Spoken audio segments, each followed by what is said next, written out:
we're getting started. Drained it just in case to check. There's quite a bit of fine little metal shavings on here, but no chunks. Big Block Mike says it's okay. Said it was normal. The fluid was really clear though, so should be good to go. Gonna close it back up, fill it up with fluid, and then the long journey begins. All right, bottom one's drained. Just open up the fill hole. I'm using Valvoline Synchromesh MTF. Lots of debates about this, but this one seemed like reliable. And I use Valvoline on all the other Mercedes that I've had and it always works well. The sketchy part is down. We had to get ingenuitive. Used a couple high quality wood blocks. And we jacked it up from the cross member plate right there in the front. And then on the differential on the back. So, got a good amount of clearance right now. Now we're gonna have to tackle, how do we get this exhaust undone? All right, so not filming everything as we go, but I'll try to document important parts. We just got the transmission cooler lines off of transmission and the radiator. The front's connected with these little clips. Pop these off, pull them out, and then they basically just pull out like a clutch line. And then the other parts were some brackets up here and brackets back towards the transmission. All right, right now we're undoing the torque converter bolts. See through the little windows right there, you gotta spin it and then undo them. All right, so progress so far. We got the drive shaft out, undoing the last two bolts of the bell housing right now. And the good win so far is that we didn't have to take the exhaust off. Everything was able to sneak out without it being dropped. Here is the Crossfire drive shaft, the C55 that came out for the automatic, and then that's the W204, C300, and C350 manual. They're all three different lengths, so we'll see which one's gonna work. I think it's gonna be the W204, but we'll see.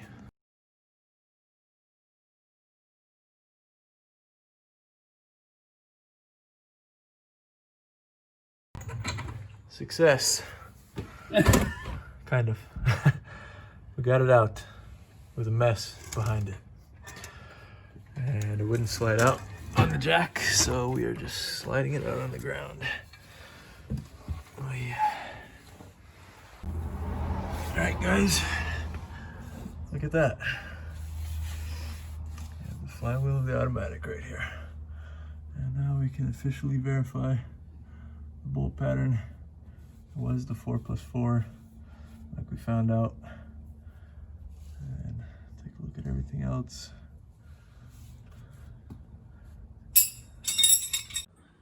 So here's the automatic out. There's a torque converter, took it off. See inside of it in case you guys are curious. And just to have good measure, there's 12 bell house bolts. And the two on the left right here have a nut on the back of them. And then the two on the right thread into the starter, so there's no nut. And I think on the W202s that's flipped, or there's no nuts, but anyways. So we have officially made a mess, but all in the right direction. Just got the flywheel out. The bolts that hold it on are these T55s, and it didn't take much force. I used a breaker bar, but just kind of snapped loose, and then they were finger tight after that. So here it is, everything exposed. So I guess now I'm gonna go compare this automatic flywheel with the dual mass that I have to make sure everything's lining up. The only thing that's different right now is the dowel pin for this is circular, and on the dual mass it's kind of ovalish. but I think that it should fit in at least. It's not a circle, but it should fit into the oval. So we'll see here in a second. All right, so good news. Looks like it lines up. Here's a spacer from the automatic flywheel. And you can see what I was talking about. It's kind of ovaled on that side, but the actual size of the oval still aligns with the size of the circle. So that dowel pin should fit into there, no problem. So we will test it out in a second, but everything looks good. All right, so we ran into the first dilemma. The bolts that I ordered happened to be a little too long for the flywheel. So we basically just cut them off. Here's the automatic bolts on the right. And these were originally like 36 millimeters. So we cut them down to like 22-ish, I think. 24. These had, when we put these through the new dual mass flywheel, there was around 8 millimeters poking through, and these ones still had like 24 millimeters. And the actual engine side for the crankshaft only has 19 millimeters for depth. So we just cut these to, they're around like 13 once they're through the flywheel now. So should work. Gonna get them lined up and then we can do our first test start. All right, guys, we have power. Basically just gonna start it and stop it, and hopefully it starts. We'll see.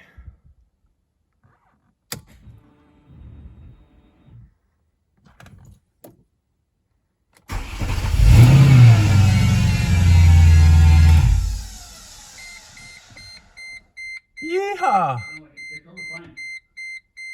We did it, guys. Well, we did something. Does it always make that noise when you turn it off? The whining? Yeah. Yeah. That's the secondary air pump. Okay. Yeah. All right. Well, I got some good footage for you guys from the other camera. Yep. So probably the main thing. This looks fine down here. What's that? I'm just talking to the camera. Okay, so we'll clutch on.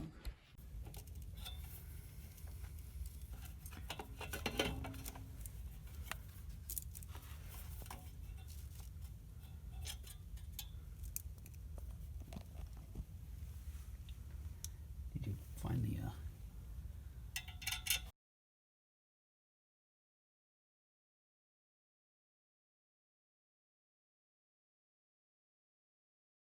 All right, so overview.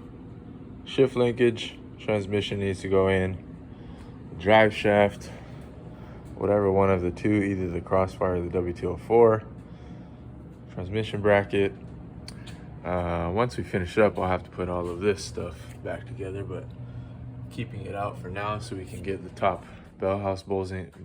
Wow, I can't talk. Bell house bolts in place. And then right now, I'm going to take out this center dash portion because I don't have much light in here, sorry. I can't, this is already unbolted, but I can't actually pull it out until I get this plastic out of the way, and all this plastic is attached to this. So have to pull it out no matter what. Not a big deal, shouldn't be too bad, and it'll give us a lot more room to kind of mess around with the shifter and everything too. So not too bad. You can see all the pieces over here, lots of stuff on the ground. We were able to pull the transmission conductor plate plug through into the car. I know that a guy that did this in a W202 with he did a C55 conversion from a C43. He was able to like plug in a wire and connect two of these prongs to each other, and that like tricked the ECU somehow. But I think Dimitri was saying that on those, this goes like straight to CAN bus rather than straight to the TCU. So I don't know, it could be something I try just for fun to see. But for now, I'm not gonna mess with it, but it's an idea going forward. Underside of the car, you guys can see in there, we do have the clutch in now. Let me go ahead and get some light and I'll show you guys that. All right, there you go. Not even sure if I filmed this yesterday, but there is the clutch and the pressure plate installed. Got everything pretty lined up. We used kind of a makeshift clutch alignment tool that fit perfectly into the bearing, and it was a little too small for the threads, so we basically just wrapped tape around it until it fit snug in the actual clutch pack hole. The sequence for this, we basically went around star pattern, tightened them down kind of by hand, and then from there we went to 16 Newton meter star pattern, and then the last stage is 25 Newton meter star pattern. And let's see, yeah, pulled it all the way flush with the flywheel.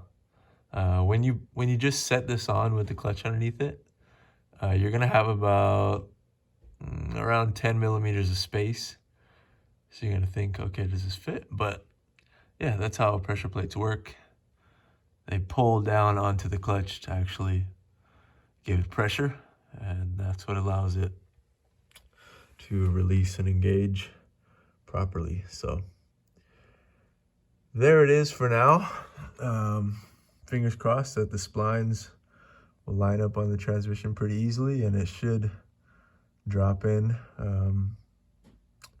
hopefully with not too much of an issue. So we'll get there when we get there. Got some other stuff to tackle too. And on this side, so this is the middle of the car. That's the shifter right there. You can see the bolts are out. But like I said, I can't pop that up yet because that center console piece is in the way. And then what else? There's the drive shaft hanging down right now. We unbolted the center bearing bracket. And then one other thing, Dimitri was saying that probably have to get a longer ground cable. So I'll have to see what to do with this. Maybe there's a spot I can put it just closer instead of, I don't know, we might have a longer one laying around somewhere. I can go grab one. And yeah. And to be honest, the one thing this job taught me is that I should have never paid a shop to replace my flex disc and the center support bearing. It's actually super easy to do. I thought that they were gonna have to drop the exhaust, but when I realized that the primary exhaust bolts had never been taken off, I realized, wait, they never even did take off the exhaust. So, yeah. Could have done it myself, definitely. It's not that difficult. So, next time, live and learn. All right, so shout out to Benz Works, first of all. His channel was the one that showed me that there are two 10 millimeter bolts down here. You guys might have a carpet piece in there. My car never came with it, but and then inside of here, the cup holder has a little like T15, T20 Torx bolt, and over here on both sides there is a T40, and you don't actually get these all the way out. You just loosen them, and then it will allow it to be pulled up and then out. So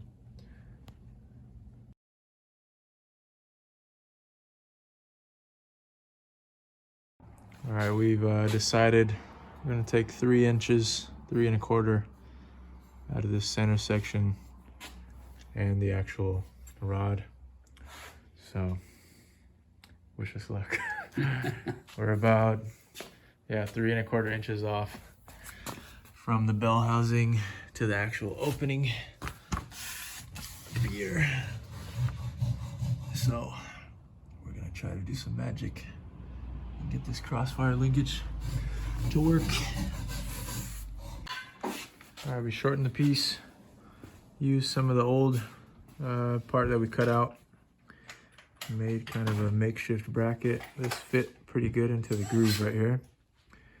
And we're just gonna bolt basically on both sides of this after we drill through. There it is.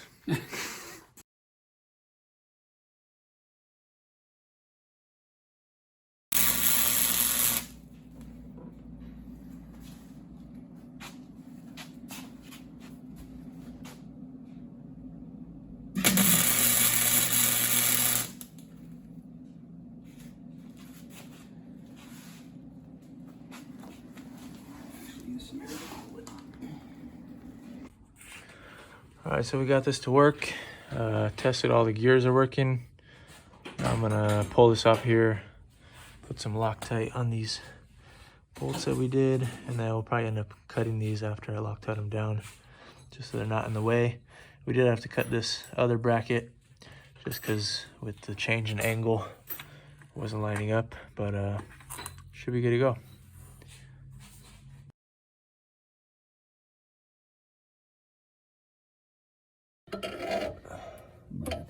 A little bit more. Oh, is it hitting over there? Just hitting the heat shield. Okay.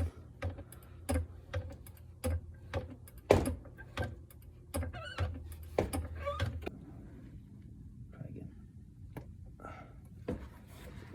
There it goes.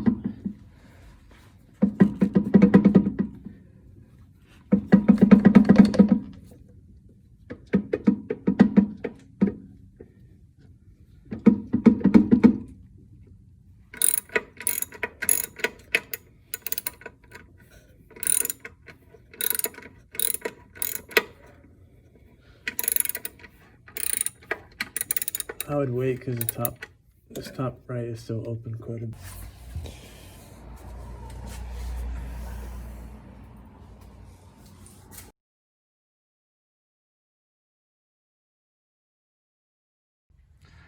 All right, guys, end of day 3.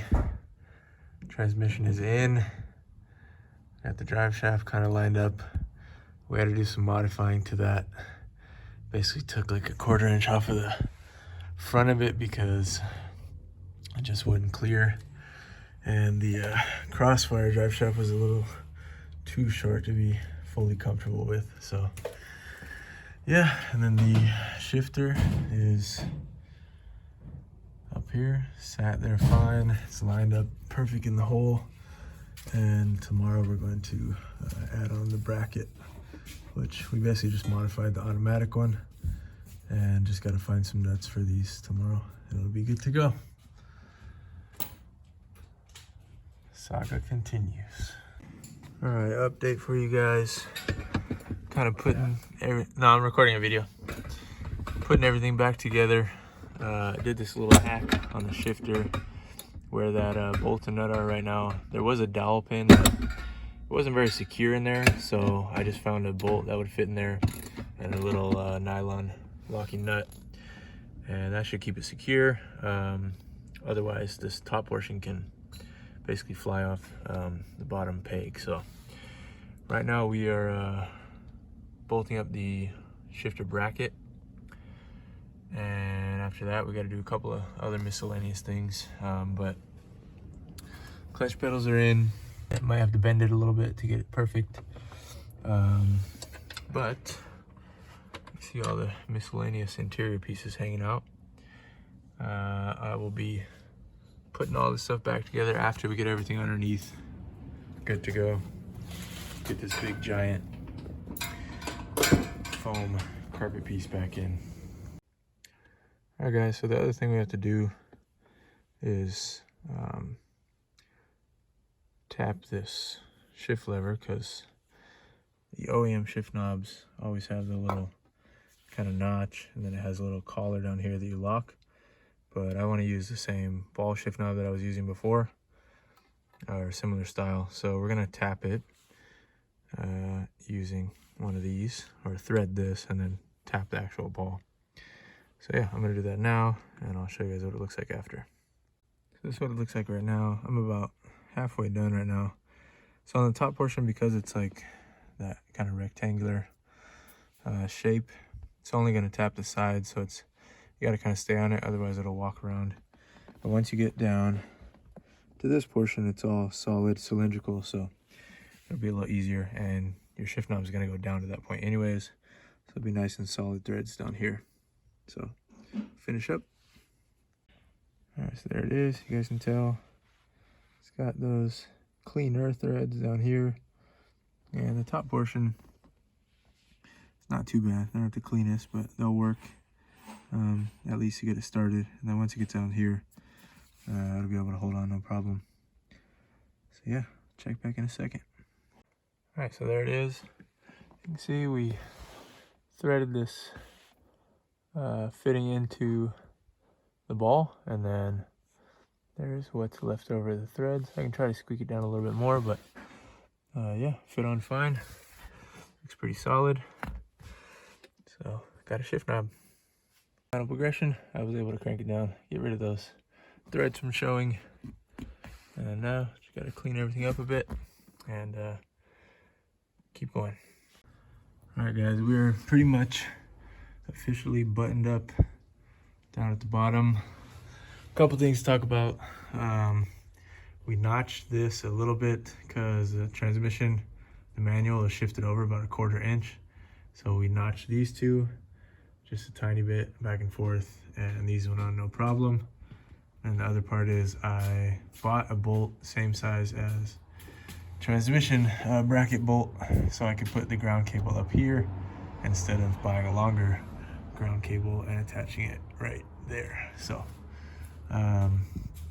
we adjusted this by pressing in the orange tab, and then you can slide it back and forth while the shift adjustment tool is up top. We just kind of did it by feel because the shift adjustment tool didn't work perfectly. And then yeah, this is a Creative Steel transmission mount, still using it. And everything else, heat shields, everything else is back up. Tighten the drive shaft down. Now we're going to bleed the clutch right there. Okay, final look. We just bled the clutch. So final look before we put everything back together. The clutch is good. It has a little bit of free play at the top, but not much. So I'm gonna go ahead and put the carpet back in here, gas pedal back in, and then start on all this stuff. Fun. All right, moment of truth. See if we get some wheels spinning.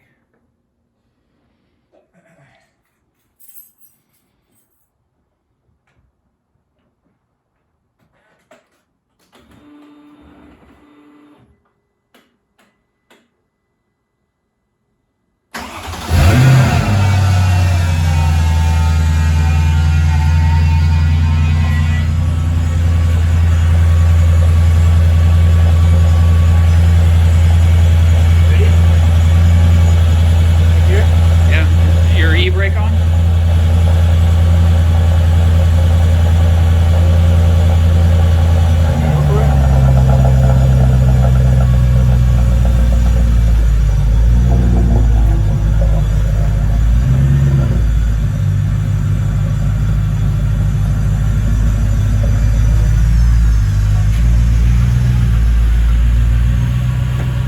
It's the one-wheel wonder. Sitting on one wheel.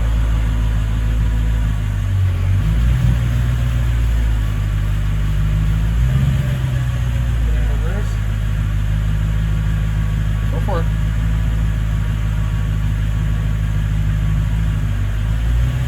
How's the clutch feel? Fine.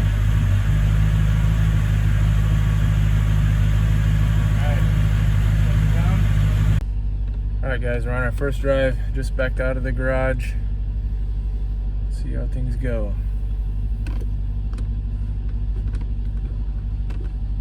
Reverse.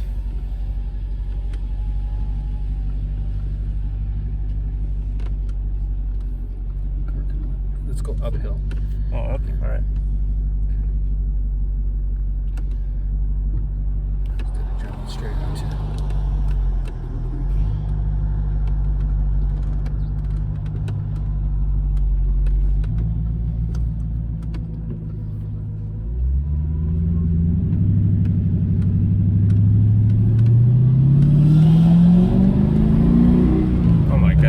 it so much faster. Like, no delay.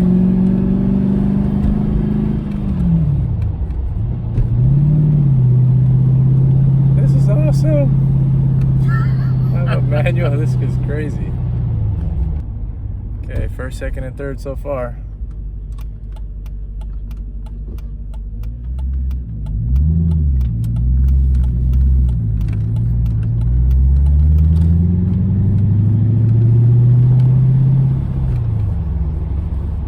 Clutch feels good. Yeah, that's fine.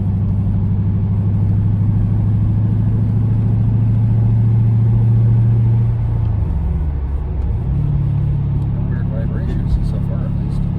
Noises. There's fourth.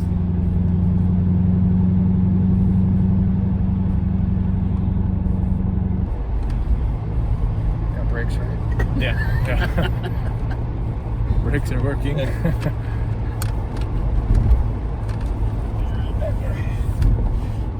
Check engine light is already on, by the way. Probably because there's no automatic in here. That was pretty much to be expected.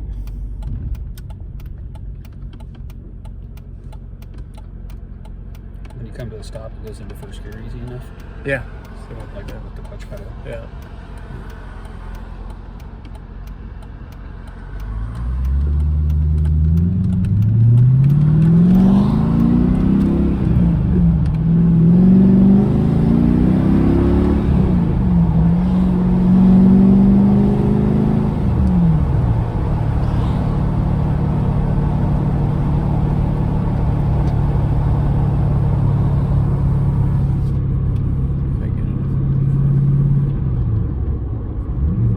Fifth gear and sixth gear. All right, we're gonna hop on the freeway here in a second. Everything's good so far. Temps are good. No weird stuff. Let's see about the freeway. Probably is weird feeling to have a stick shift in this now. Way different, yeah. It's familiar, but not for this car.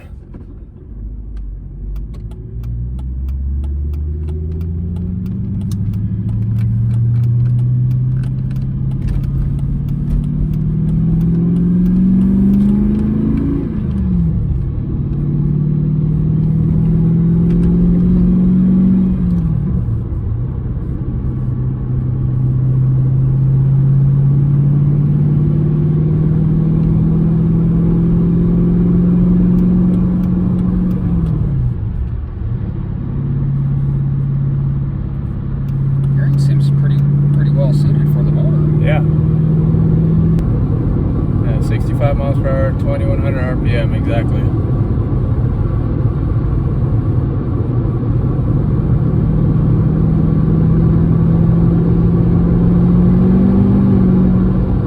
It still feels like it has pickup in sixth gear. It's pretty good.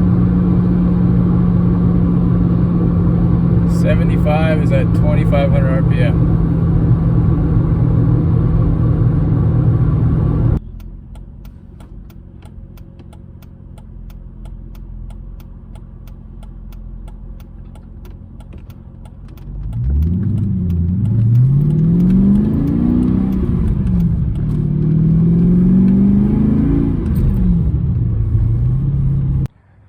Alright guys, so I still need to finish buttoning up a few things.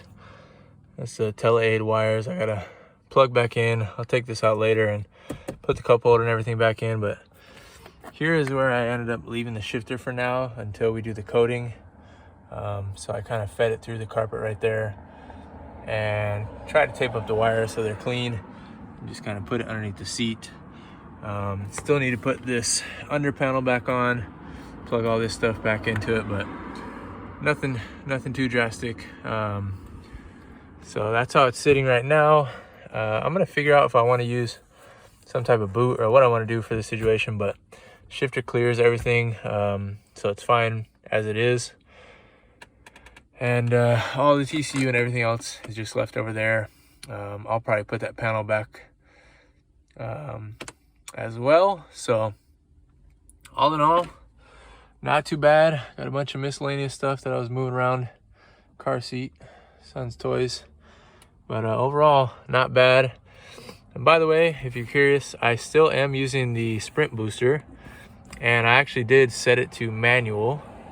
And it's working just fine. The drives that you have seen are with using that sprint booster. So there it is. The 3-pedal, 6-speed C55.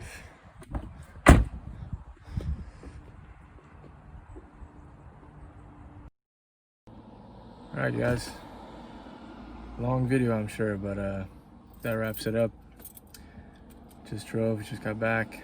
Everything looks good. I still got some loose ends to button up, but for the most part, not much work left to get it whole and complete. Pretty dope. From what I know, it's only the second one in the world still. C55. I know there's lots of people that are manual swap now, probably, I don't know, around 20 or more from what I've seen online. But the only other C55 manual that I know of is Shumakan, who find him on MB World, and I think he is in Lebanon. So cool. See you guys. Thanks for watching. Peace.